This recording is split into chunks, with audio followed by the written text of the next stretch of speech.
All right, thank you panelists for that. That was great. So let's dive into it right away, and maybe I'll start with you, Anna. It's a bit of an appetizer for each of you, but in your presentation, you spoke a lot about historical, systematic problems or barriers that we've seen in the built environment. And I guess what I'm curious about is, what is one policy, procurement, culture, or what's one barrier, systematic barrier that you'd fix overnight if you could? Oh, it's so easy. Me, it would be investing in Indigenous communities, in First Nations infrastructure. That will unleash so much economic benefit, but also do a lot for reconciliation in Canada. That alone, not talking about output per person, but output overall for Canada, the potential there is massive. Nice. How about yourself, Aled? It is clear that there is a challenge in the north.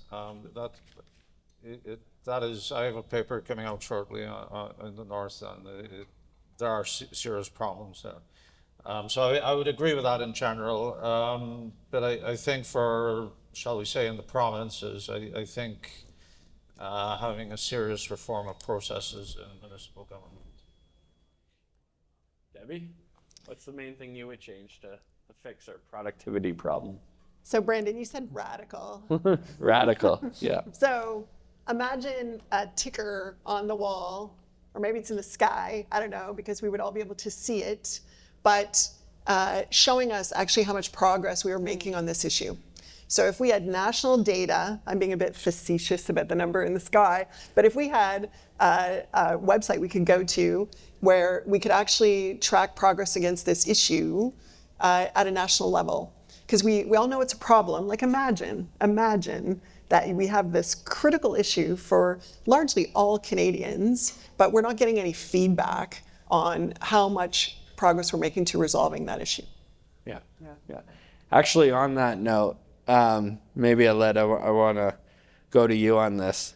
One thing that you, and it's on a data point, I'm already going off script, but one thing you referenced a lot was housing starts and the housing start data in the country. And I personally have a bit of a issue with housing start because of how it's defined.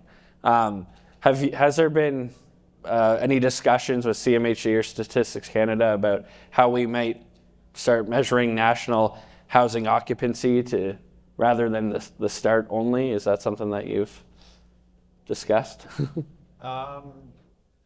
Just one pushback. What is your particular problem with housing starts? I have others, but...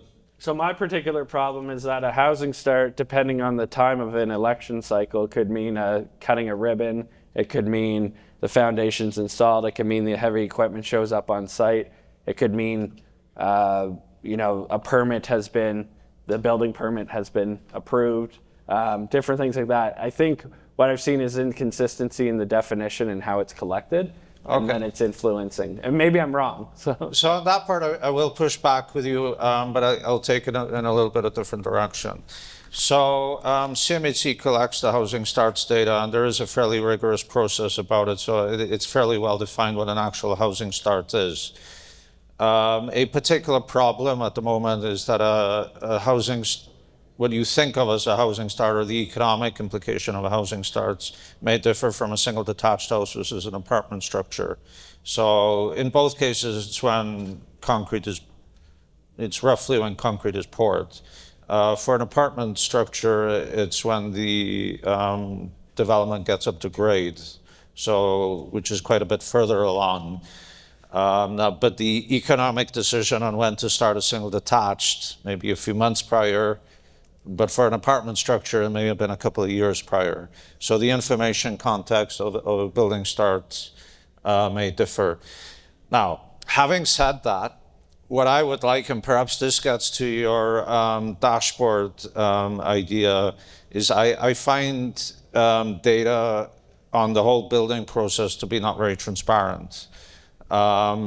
there's building permit data, which is you have an occupancy permit, you have a rezoning permit, you have whatever permit. So the data on that is really opaque, according to me. And what I would really like is, for example, for all of that data to be very transparent and to have dates attached to it. So how long, for example, does it take to go through a rezoning process? Can we have objective data on that? Can we link all of these data up? So we have data at the municipality, federal data on housing starts. Can we all link all of that up? Where you are going with occupancy, one of the challenges in that case is that the data on that comes out of the census, which is every 5 years. And so you have a bit of an issue there. So from the census, for example, we can find that people are leaving the middle of Toronto. Well, I'll rephrase that. The population in the middle of Toronto is declining. Rosedale, for example. And that has implications for education funding and so forth. But these sorts of data only become available through the census.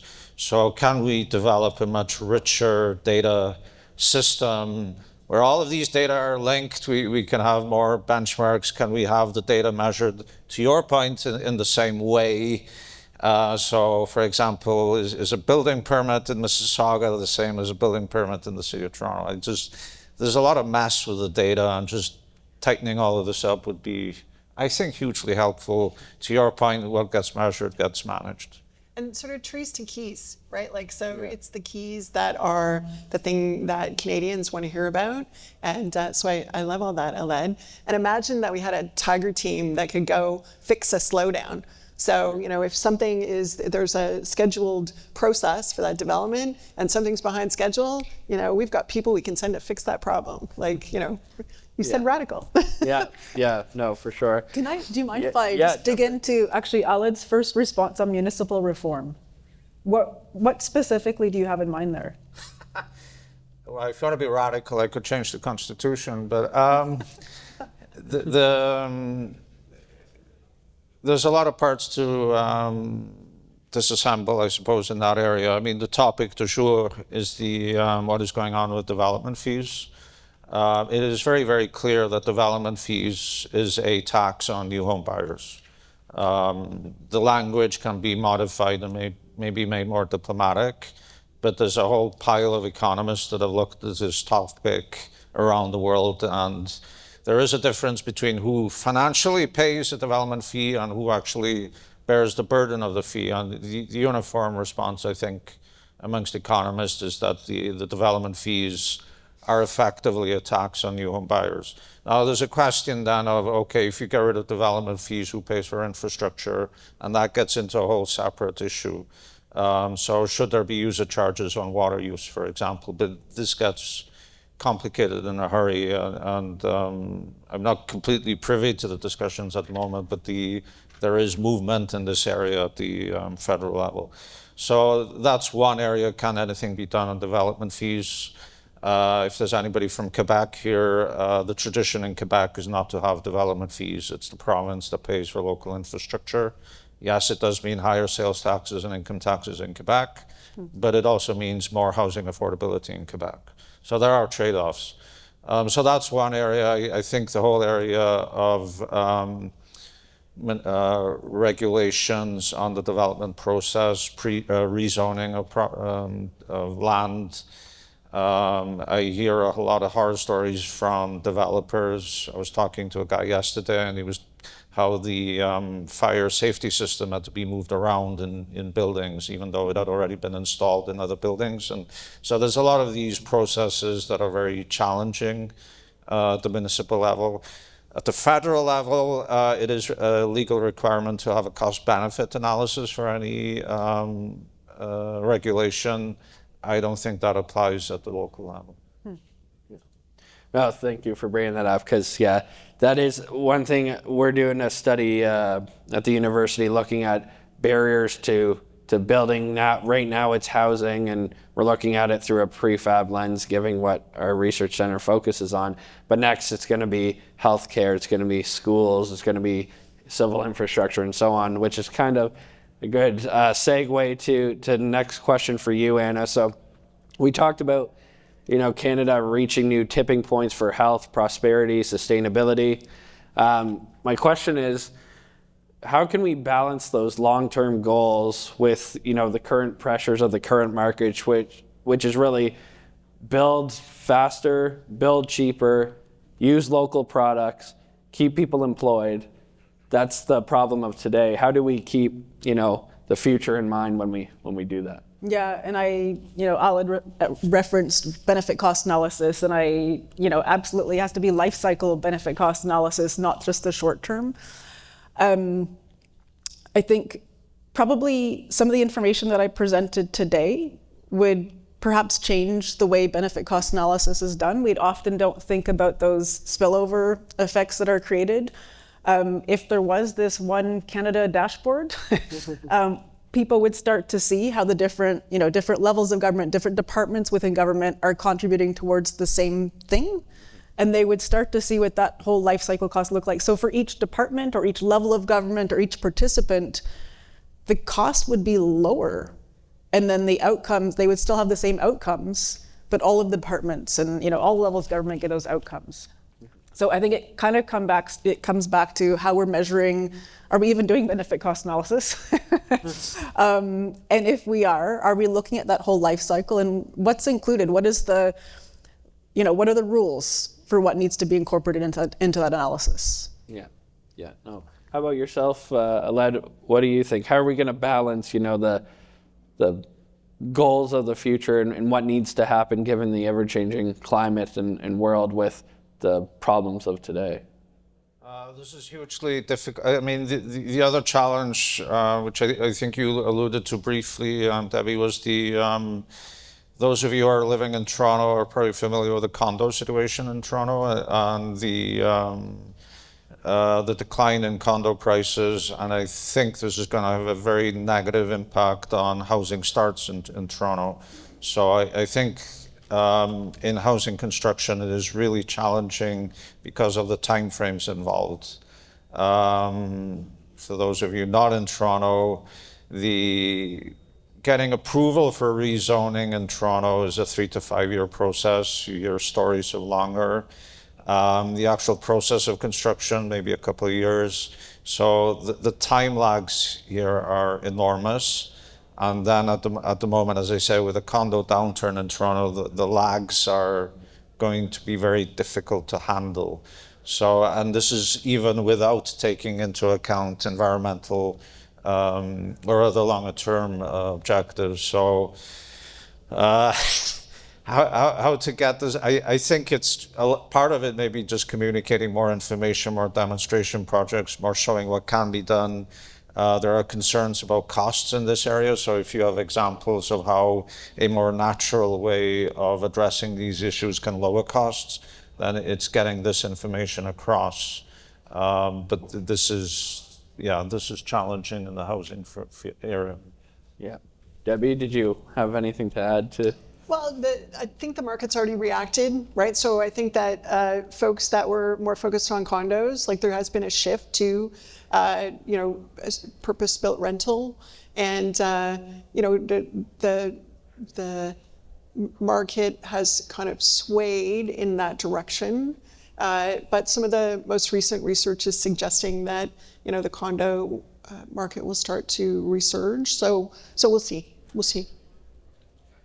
Nice. So Anna, I'll go back to you. So you work across a global firm, and full transparency, I used to work across the aisle from Anna. So thousands of architects, engineers, planners, innovators. One thing that's interesting to me is I have trouble measuring innovation within organizations and measuring success. Like how does, we have a lot of construction companies in the room. Some of them I know have R&D and innovation divisions internally, but it's not a traditional, let's measure, profit over expenses to see how we're making progress. So I guess within WSP, what are the organizational enablers to make innovation stick? And is that doable in the built environment where each project is like a movie production with one-off teams creating one-off, innovative, highly technical projects that are balancing societal, cultural, environmental, and economical demands? So first, I want to say, so yes, I'm responsible for research and innovation at WSP, and that means people across the company come up with ideas, and my team helps them look for ways to realize those ideas.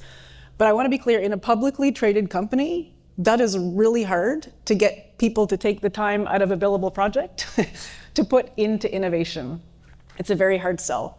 So we have a few principles for innovation at WSP, and one of them is about, is there a need for this thing? That's kind of an obvious one.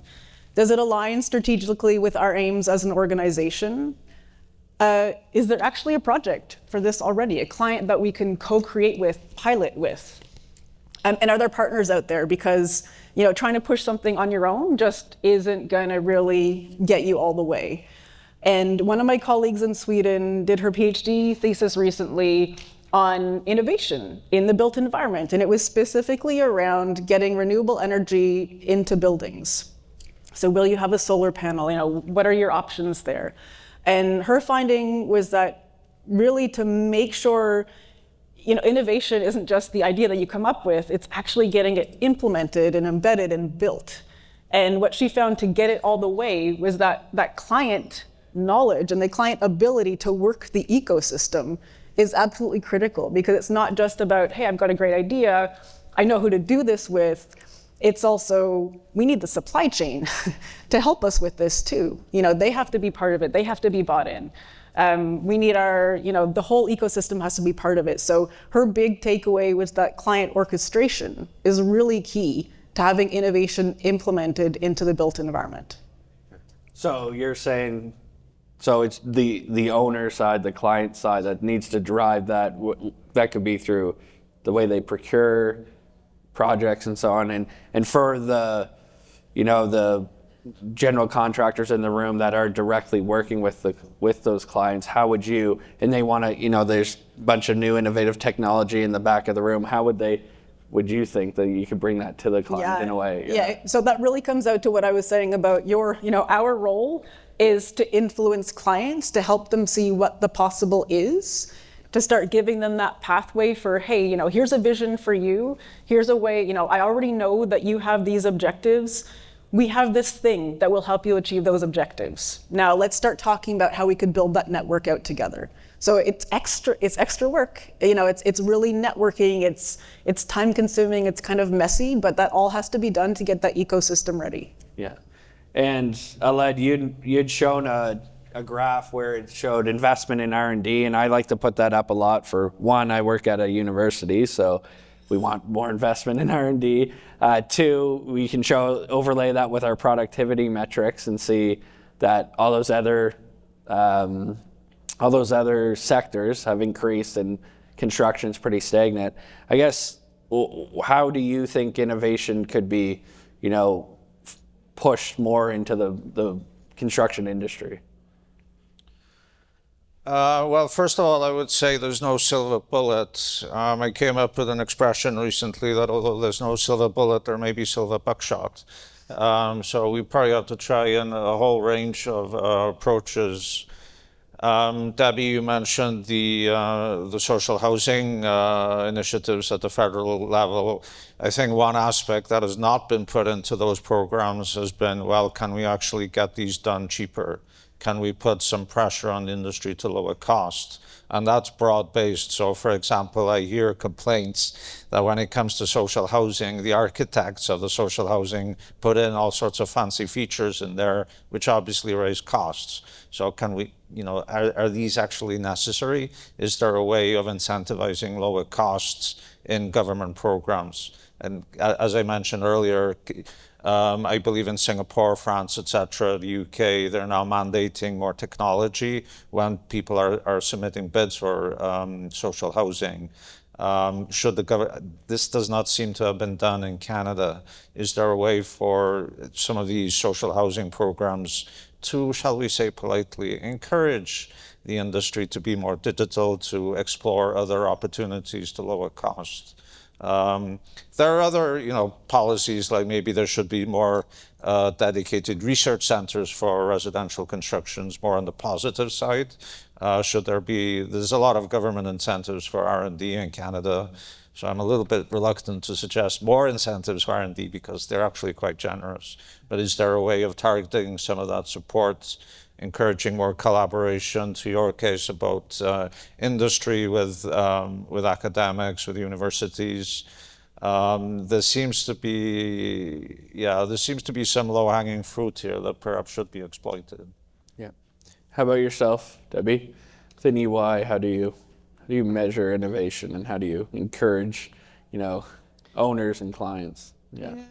So that's really, we spend a lot of time, I'm in the strategy practice at EY. We're a huge global firm, so there's perhaps others who are not as focused. But a lot of the conversations that we have with clients are about that, like how to incorporate, you mentioned procurement, and it can be hard for, especially public sector, it can be hard for them to move away from the traditional approaches to procurement that are tried and true. But perhaps what we're encouraging is including optional elements that are linked to innovation and technology, so that there's an opportunity for companies to earn extra points in the scoring grid by including some of those optional elements. And so I spent a lot of time with the federal government, and we've had some success with them. Indigenous action plans are one example where some of those things have been included as optional ways to earn more points. There have been examples where, delivering faster, you get extra points for submitting a realistic plan that would deliver things sooner. So we spend a lot of time with clients on that topic.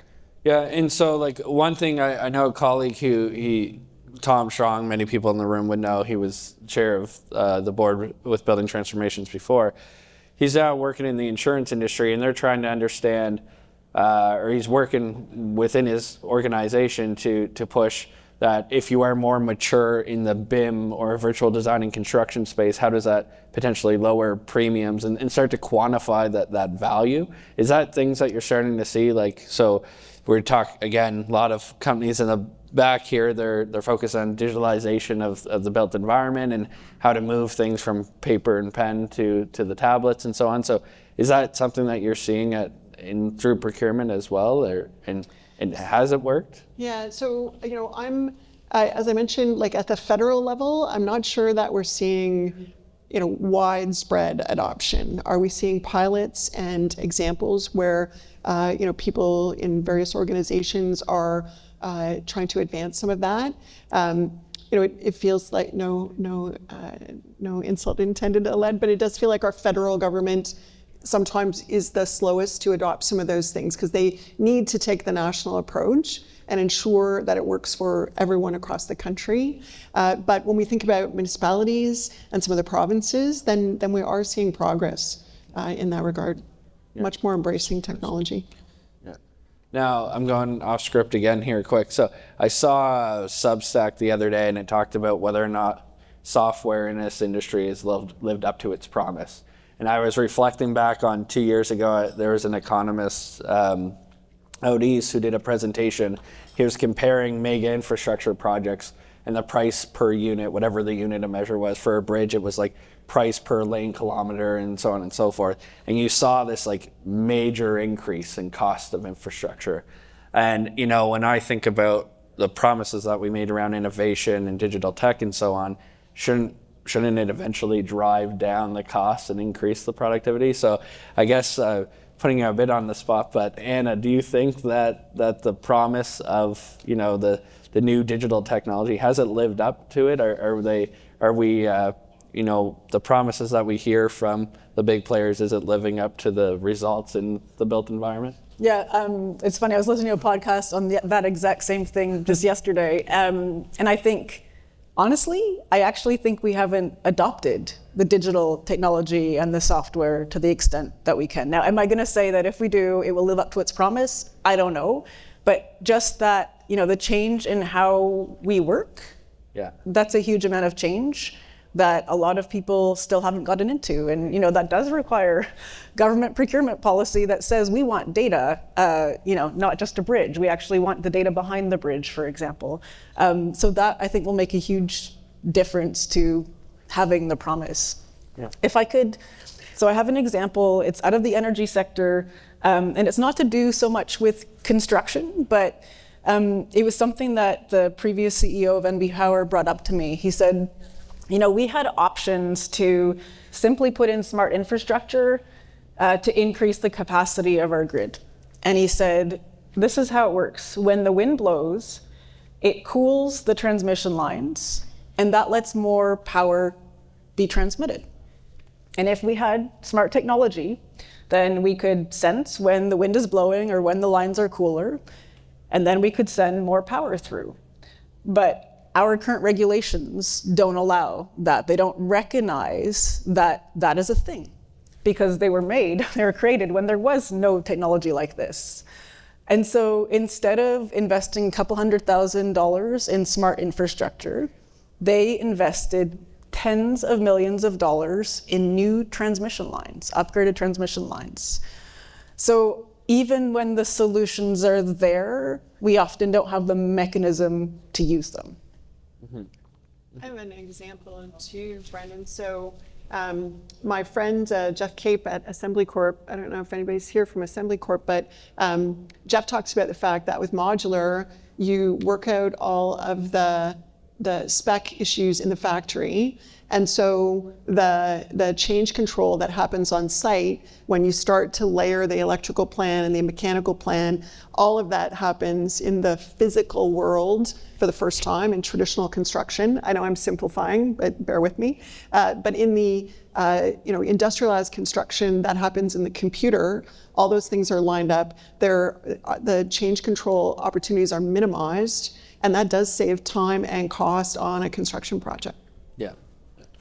The part that I would add is that it's not just a question of adopting the technology. You also need to probably reorganize your businesses, learn how to use the technology before it has an impact. So in the economics world, there was a famous story like everybody had been investing in computers through the 70s and 80s. And an economist said, well, you see computers everywhere except in the productivity statistics.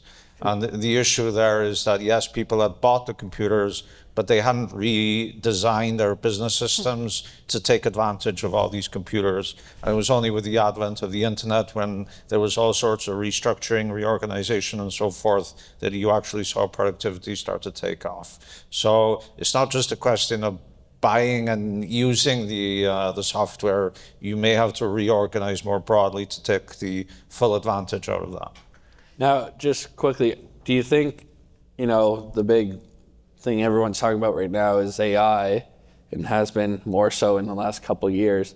Do you think we're on the kind of same cusp with that, where we're trying to figure out the regulatory side to really take advantage of that technology? And so I've asked questions at CMHC of the use of AI, and there is more in the commercial parts of CMHC, where it is a OSFI supervised organization. There has to be some prudence about the use of AI, because you have to be able to explain all of what is going on the insurance side. So there's a huge potential there, but there's also, do we completely understand how it's getting to its conclusions? Do those meet regulatory requirements and so forth? So the potential is there, but probably a lot more rethinking required as well. Yeah. Is there any questions from the audience before we have about 10 minutes left? There's a timer at the bottom, but I think it's slightly off. Any questions from the audience? Don't be shy. Do you want to come up? There's a mic right here. We just want to pick it up on the recording. Yeah, you got a question? And maybe introduce yourself quickly, and then you can ask a question. Yeah. Hello? Yep, you're good, Rory. My name is Rory Smith. I'm with Elliston. So aside from digitizing your work processes and getting your business up to par and getting your tech division or tech sector going, you're all WSP, EY, CMHC. You all spoke about residential. I wonder if because of how tech gets adopted in construction and the life cycle of a project and how long that takes to see changes and what works and what doesn't work, and because of all the conversations we're having about residential, I wonder if the need and the urgency in the residential sector makes for a good space for testing things out. Because it sometimes feels like we really need to find small projects that we can deploy things on and see what works before it gets scaled up to larger ICI jobs. So I wonder if this next few years in residential is where we should all be looking for what works and what doesn't. Yeah. So I'm just going to repeat that just because the mic didn't pick it up. So Rory was asking, should we look at the residential sector almost as a testing bed for some of the digital technology to really see what works and doesn't work, and then be able to apply that to the commercial, industrial, institutional construction space? So maybe I'll start with you, Anna. I was just going to say yes. What a great opportunity. I completely agree. Pilots are the way we have to move ahead when we're looking at using new technology, adopting it, deploying it, and then measuring the benefits, right? Because it's with housing in particular, we're going to move fast. So there's going to be so much we can do really quickly to start measuring and seeing those benefits. Yeah, I mean, housing is an urgency. I have a tradition of being a calm public servant, but when it comes to housing, I would say we have at least 3 crises in housing: the North, low income, and shall we say middle class. So housing is a crisis. We need solutions, experiment, innovate, whatever, try everything. Let's see what sticks. I mean, on the cynical side, some say, don't let a crisis go to waste. So this is the opportunity. Yeah. Debbie? And I think too, we shouldn't assume that because we're doing it for the first time, it's the first time it's been done. So, a lot of these technologies have been adopted in other countries where they had other pressures. And I think we need to leverage those case studies and those learnings to accelerate our advancement here. Yeah. Oh, perfect. Was there any other questions from the audience before I wrap up with the final? No? All right. So I'll just go in order from my right to left. So if we reconvene this panel 5 years from now, what breakthrough would you hope to be celebrating? Anna.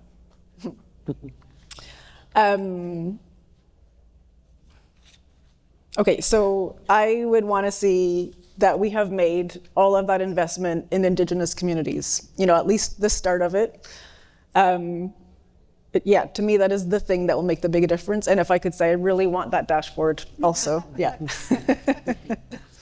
Yeah, I may be speaking my own book, but the data and housing is a mess, and getting that organized would be a huge benefit.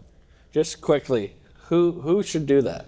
That's it's at this point that I try to use cop-out language that we need a national solution or all orders of government working together, so yeah.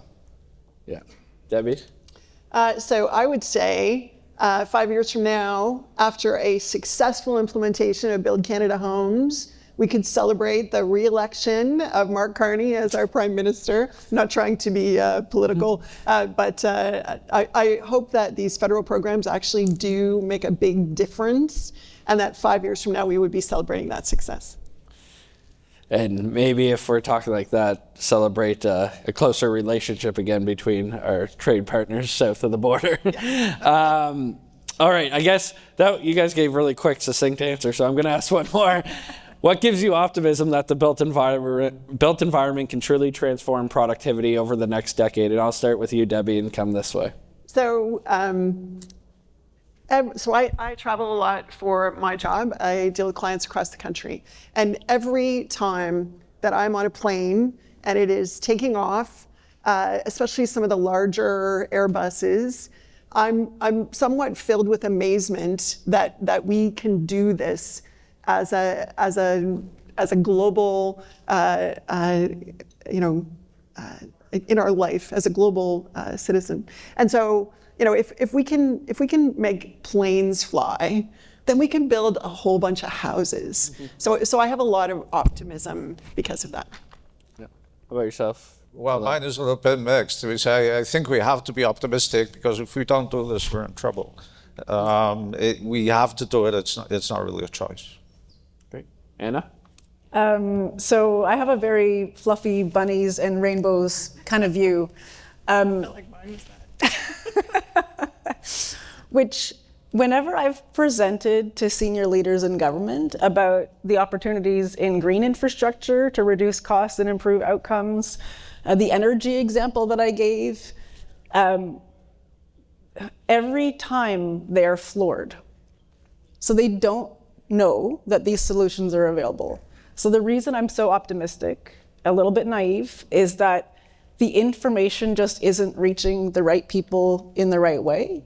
And as soon as we do get it to the right people in the right way, then we can start to transform the way we're setting our policies and making decisions. Great. Thank you. Thank you to our panelists. Can everyone join me in an applause?